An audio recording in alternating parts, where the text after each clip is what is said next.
Picture this: an era of rebuilding, a time of transformation. We're talking about the Reconstruction era, post-American Civil War.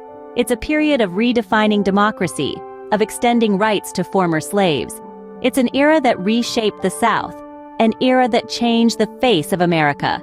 From 1865 to 1877, the nation underwent a metamorphosis, a rebirth. Imagine the courage, the struggle, the triumph.